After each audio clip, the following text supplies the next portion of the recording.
Greetings, fellow Who-Gazers. Welcome to Doctor Who Literature, a new podcast intended to take you on a journey through the world of the Target novelizations in publication order.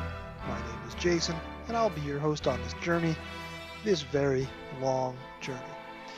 This podcast may well evolve in the future to a richer oral landscape and a wider and more diverse panel of guests and or co-hosts, but for the moment, this is just me, working away on my laptop in my kitchen, which is also my dining room, which is also my work from home office in this, the 20th month of the COVID-19 pandemic, which is also now my recording studio. And I'm here to talk to you about the Doctor Who novelizations, largely put out by Target Books from the early 1970s through the early 1990s. These books were nominally aimed at kids, but they've taken on a sort of immortality, and there are still Doctor Who novelizations being published up to this very day, with the distinctive multicolored Target bullseye logo on the spine and front cover. I have been reading and rereading the Target books since January 1985, but I won't be revisiting the books in the order in which I found them. I started off last week with the very first book, Doctor Who, in an exciting adventure with the Daleks, and, assuming we get that far in the end, the last of the Target novelizations, currently The Witchfinders by Joy Wilkinson, though I hear that other books will be published next year in 2022. I'll be on a perhaps overly ambitious one-episode-a-week schedule, at least at first. On my now largely defunct blog, Doctor Who Novels at WordPress, that's drwhonovels at wordpress.com, I talked about my origin story with the books and posted a series of reviews, some brief capsules going in random order, and then longer form, almost page-by-page analyses of the first dozen books or so. For this podcast, I'll be going in publication order, and I'll talk about the books from a literary standpoint. There'll be some storytelling along the way, mostly in terms of my own individual experiences with the books, and how my physical copies over the years have taken on the outward characteristics of my own fandom.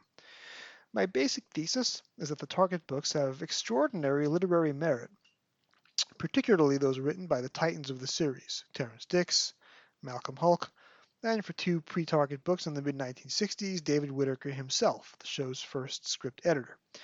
Of course, along the way, we'll reach Terrance Dicks' somewhat maligned late 1970s output, when he was producing 6 or 8 volumes a year, about 100 pages each, but I'll have some surprising opinions about even those books, if and when we get there.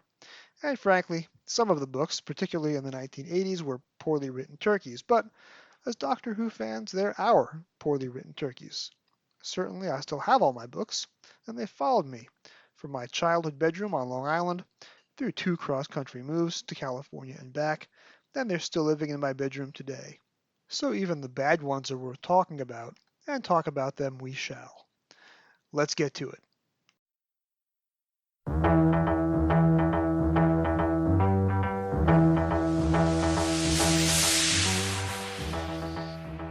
Doctor Who and the Zarbi, written by Bill Strutton, televised as The Web Planet, teleplay by Bill Strutton, published in September 1965.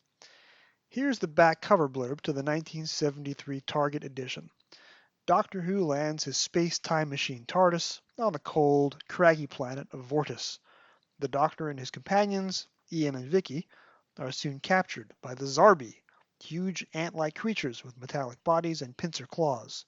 Meanwhile, Barbara falls into the hands of the friendly Monoptera, who have come to rid Vortis of the malevolent power of the Zarbi. ... Then here's the first paragraph. It was almost quiet inside TARDIS.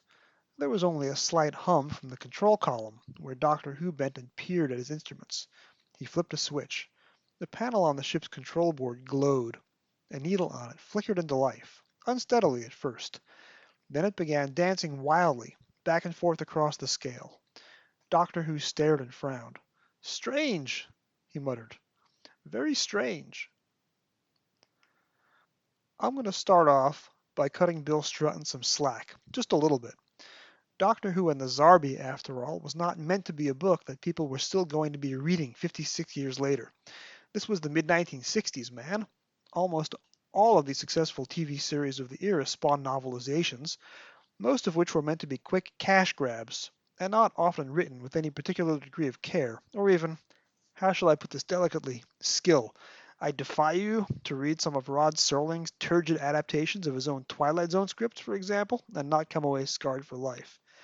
In fact, it's only because the target Doctor Who novelization line later became so prolific and influential that this book, one of just 3 from the original Frederick Muller series, has taken on such an unexpected and undeserved longevity today.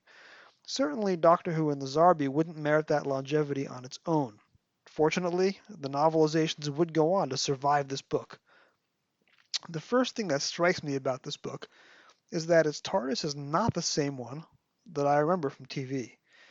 This TARDIS is just called TARDIS, the way you'd call your car Murray with no definite article. Inside it has a control table and an inspection window instead of a control console and a scanner. That's what I call a scanner up there, as somebody once said.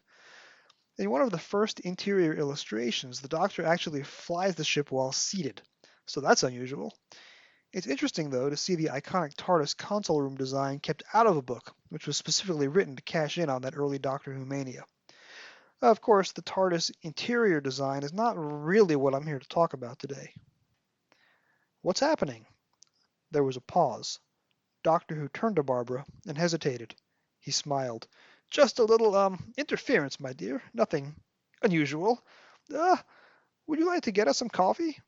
But Barbara stood her ground. Something's wrong, isn't it? Nothing for you to worry about, Doctor Who said in his most soothing voice. So that's where the slack cutting with Doctor Who and the Zarbi pretty much has to end. The sexism, good lord, the sexism. Here's a little more. Ian grinned at Barbara. It's nice to see you up and dressed, he said. Does that mean we can expect some bacon and eggs? Barbara looked towards the figure of Doctor Who frowning over his controls. I'll see what I can do. By the time Mad Men reached 1965, the year that both The Web Planet aired on TV and the novelization came out, the women on that show had already started to turn the tables on the men. Betty had left on, Peggy and Joan were well in ascendance, but Bill Strutton was writing in the real 1965, not the retrospective Mad Men version of 1965. Unfortunately. Exploring this planet in search of whatever had wrecked the ship's controls and now held them tight would mean leaving the 2 girls alone in TARDIS, unprotected. Now, you can't watch Jacqueline Hill's performance as Barbara Wright on TV and imagine that this print version of her character is the version that she personally wanted to portray. Vicky yawned again. Uh-huh. Now why can't we materialize in some really lovely place, at some truly wonderful time in its life among the stars, with lots of beautiful things to buy, gorgeous clothes to wear, splendid things to eat, even beyond the limp portrayal of the female regulars. Hey, do you remember the 2 relatively strong female characters of Vreston and Namini from the TV version? Well, go ahead and thank director Richard Martin for casting those roles as female, because in the novelization, which was, I presume, based on Strutton's final scripts, i.e. the story that Strutton set out to tell, before rehearsal, before script editing, those 2 characters are both male. It's quotes like the above and the book's nearly entirely male guest cast that makes Doctor Who and the Zarbi a bit of an uncomfortable read. Throughout the book, Strutton also consistently refers to the Doctor as Doctor Who. That's kind of odd too. David Whittaker only used that phrase once in his novelization of the Daleks, and only with an interior dialogue, the same way it appeared only briefly in An Unearthly Child back in 1963. Strutton, however, pretty much never calls him anything else. He also never bothers to give any backstory to Ian, Barbara, or Vicky, and doesn't explain where Susan went. David Whittaker's 2 books, including his novelization of The Crusade, the next novelization after this, were virtually stand-alone novels, with plenty of context to tell you who was who. Strutton must have missed that editorial memo. Still, calling the main character Doctor Who is far from the worst writing sin that Strutton committed. Don't come near, Doctor! Come near! Go back to the ship! Go back to the ship!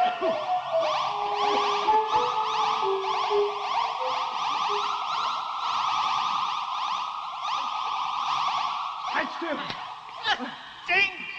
And her I'll go back to the ship and try and find something for you. Wait. Yes, all right. Hold.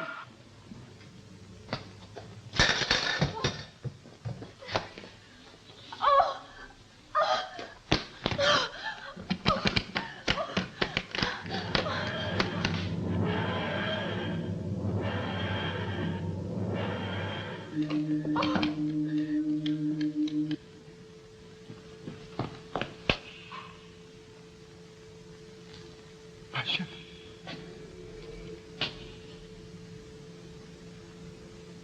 My TARDIS. Now, I'm speaking purely for myself here, because Doctor Who fans can have a very wide range of opinions on any given TV story, and rarely agree with one another. My ability to enjoy the novelization of the Web Planet is always going to be tempered by the fact that I just can't abide by the finished episodes. But from a micro perspective, looking at what changed from script to air can be diverting. For one thing, I appreciate that for a 6-episode story, Strutton writes the book in 6 neat chapters, with the chapter endings roughly corresponding to each episode's cliffhanger. David Whittaker had not done that in the novelization of the Daleks. When Barbara is captured by 3 Menoptera on TV, it was originally 4 in the book.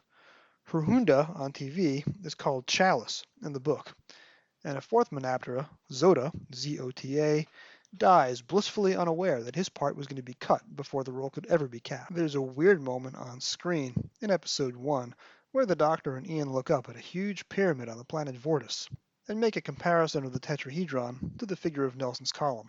But, come to find out, the object they were looking at was supposed to be a gigantic statue of a Menoptera, carved out of the local rock face, hence the dialogue referring Trafalgar Square. Makes sense in the book, which provides an interior illustration to match the statue. After they replaced the statue with a pyramid for production, the comment stayed in even though it no longer belonged. The character of the Doctor, or Doctor Who, in the book, also sounds a bit different to the way William Hartnell did on TV.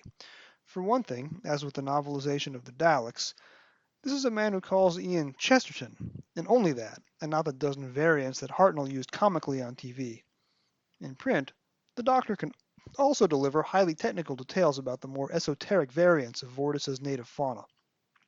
In Chapter 2, he delivers a lengthy monologue about the life cycle of the venom grub, for example. Now that was all dropped for TV.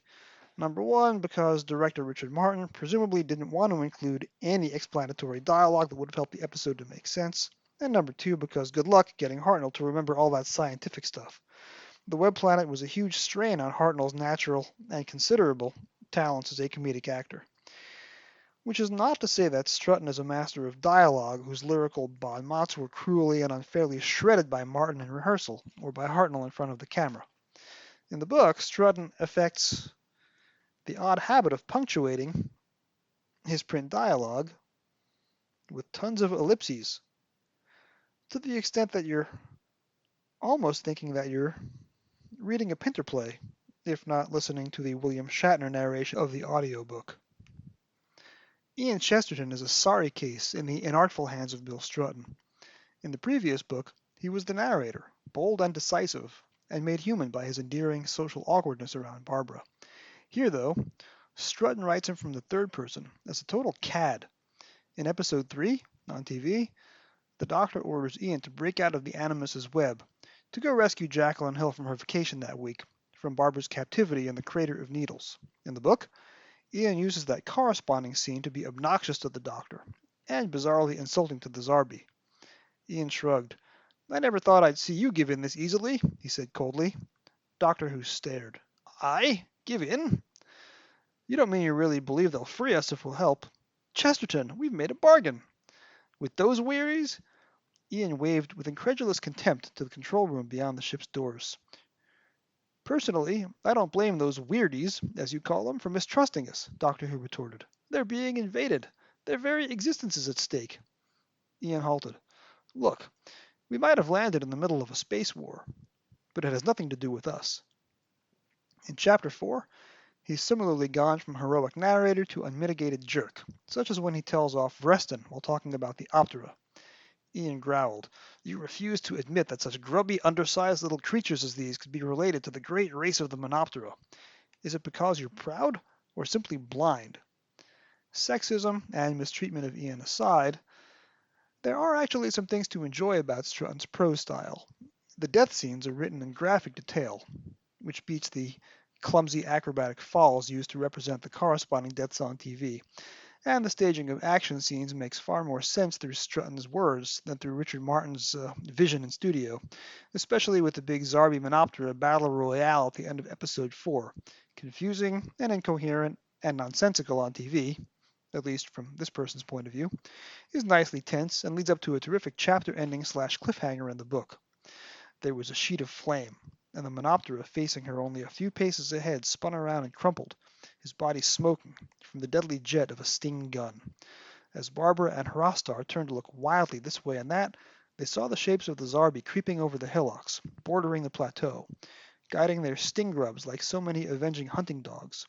As the first jets of venom burst among the descending fighters, the Monopteras swooping to land on the plateau flattened themselves in a desperate search for cover and leveled their own guns. The bright colors used to depict the Monoptera's lost Temple of Light in Chapter 5 are pretty dazzling and give a nice hint as to what that set might have looked like in color. On TV, the set was used simply as a backdrop for long expository scenes, but Strutton makes it a memorable setting in the book. Their voices had a strange echoing quality. The great sheer walls were carved with immense designs of Monoptera wings, and still, though crumbling and decayed, brilliantly colored. Gold and coppery markings, some of them turned to a luminous green with age, shone down among the ochres, the reds, and sky blues of the vivid wing patterns. Numini's death in Chapter 5 is also quite graphically done, and an improvement on the TV version, which was one of the few on-screen highlights. Episode 6, for me, was nightmarish to sit through on television. All those Monoptera running around chanting, Zarbi! And the characters playing catch with the Monoptera's secret weapon before it's finally used to destroy the Animus, which is never called the Animus in the book, by the way. On TV, there was an interminable 8-minute-long denouement after the Animus was destroyed, which is whittled down to a mere couple of pages here. The book also restores some better prose choices that Strutton had put in his scripts. The Animus here threatens to attack Earth in its 100th Christian millennium. Now, that's not my religious perspective, but it's a very poetic phrase. And you know what? I take comfort in that story dating. That means we have 98,000 more years to go before we have to endure the events of this story in real life. I also like some other random things. The death of Hrostar is given a little more meaning and import in print. Propillus has turned into a more heroic figure and a natural-born leader who's given the Doctor's benediction to help rule Vortis after the TARDIS leaves. And Barbara's role in saving the day, by actually destroying the Animus herself, plays nicely against all of the institutionalized sexism of the very first chapter. But, as much as Strutton's Chapter 6 is better than TV's Episode 6, I read this book a chapter a day, which means I spent 6 days on the book, and that was still far too many days. By the last page, I was more than ready to be done with this affair, forever. Next time, David Whittaker returns for his second and final novelization. It is so much better than Doctor Who and the Zarbi that you'll fairly want to cry. My copy of Doctor Who and the Zarbi is in remarkably good shape considering that I must have purchased it about 35 years ago. That tells me that I probably just didn't read it all that much. It did not spend a lot of time in my backpack. The corners are still pretty sharp. The edges are not yellowed because the book has stayed packed away for a long time, and there are no obvious stains or bits of damage. The front cover is the one you would see with the 1982 reprint. It has the 1970s season 11 through season 17 logo, which here is a black print with the words "and the Zarbi" written in red and the author's name in black. The illustration is the same one that I believe was used on the original 1973 Target reprint of the 1965 Frederick Muller edition, original to the Target line. It's a composite illustration. It's got a pretty photorealistic William Hartnell, and again, he has nebulas and worlds and galaxies spinning against the black of his coat. You have the outline of a Monoptera's face in the bottom right-hand corner. You have what I imagine is one of the moons of Vortis in the middle, and then you have a Zarbi, which is outlined in a red celestial aura effect. This is the 1982 edition. The Target book came out in 73, and this is the fourth reprint, 78, 79, 81, and 82. You can tell from the back cover that this was printed before the books were being shipped to America. So my copy of the back cover has 3 stickers, and it's one on top of the other like an archaeological dig. The bottommost sticker says it's distributed by Lyle Stewart Incorporated at 120 Enterprise Avenue in Secaucus, New Jersey. That would later be printed directly on the backs of the books from 1984 or so onward, but in 1982, poor Mr. Stewart could only get his name on a sticker. On top of that is a price sticker, the old-fashioned supermarket price sticker that you just don't see after the 1980s, and that gives what I imagine was originally the book's $2.95 price. But on top of that, there's another price sticker, and now it's been changed to $3.95. This is probably because the book is one of the longest in the line. The last page with text on it is 174. Of course, the book starts on page 7, so that means it's a 168-page text. The final page of the book is a list of novelizations already available in alphabetical order, but it only goes through the letter D, starting with Doctor Who and the Android Invasion and ending with Doctor Who and the Day of the Daleks, and it gives the UK price in pence and pounds rather than the American price. And the very back page is some information about Star Books and how you can obtain their catalog from Cornwall or the Isle of Man. This is one of the few books that I never wrote in. I started marking off the cliffhangers from a very young age, and over the years I had different ways of delineating what my cliffhanger symbol looked like. Originally a line of red ink, and then eventually in pencil the words Part 1 or Episode 1, or in the case of the Ice Warriors, 4 in all capital letters. Here, though, the book is 6 chapters, and each chapter corresponds to a TV story, so I never made any print markings at all. I'm trying to figure out, from looking at this now, how many times I read the book from cover to cover. Probably only twice. I know the first time that I read it was a friend's borrowed copy, so I probably read it once myself when I bought it in the 80s, and then I would have read it again in 2016 when I wrote the blog entry that forms the bulk of today's recording. This is a book that's been in very good shape, and honestly, I just don't see myself taking it out too many more times, so the book will remain in good shape like this for as long as it's in my possession. Bill Strutton lived to be 85 years old, and he actually passed away on November 23rd, Doctor Who's anniversary. I've not been very fair to him, or at least to his prose style, in recording this episode, but take a look at his life, either as discussed in the info text on the DVD release of the Web Planet, or at least his Wikipedia page. This is a man who was a prisoner of war, the author of several novels and other TV scripts for countless other series, and he only just missed the return of Doctor Who to the BBC in 2005, passing away really only a few months before the show came back to the screens. He was a very interesting figure with an interesting life, at least according to the biographical details, and I'm kind of sort of tempted to look up one of his other novels before he went to the Doctor Who universe and wrote for other TV scripts. But being here in the States, I'm pretty certain that the only bit of his output I've ever seen was Doctor Who and the Web Planet, his only script for Doctor Who, and I kind of wish he had left behind a more compelling novelization, but it's far from the worst one the line ever put out, and if you ignore some of the sexism in the first chapter, it's actually not that bad. I want to thank you for joining me on the Doctor Who Literature Podcast. I'm Jason, your host and editor and producer. You can find me on Twitter at Doctor Who Novels. That's Dr. Who Novels. Then you can also find me on the Trap One podcast, where I am one of several permanent co-hosts. Please drop me a line on Twitter with your comments, questions, suggestions. You can also find this podcast on Anchor, Spotify, Google Podcasts, and hopefully a few other podcatchers of choice before too much longer.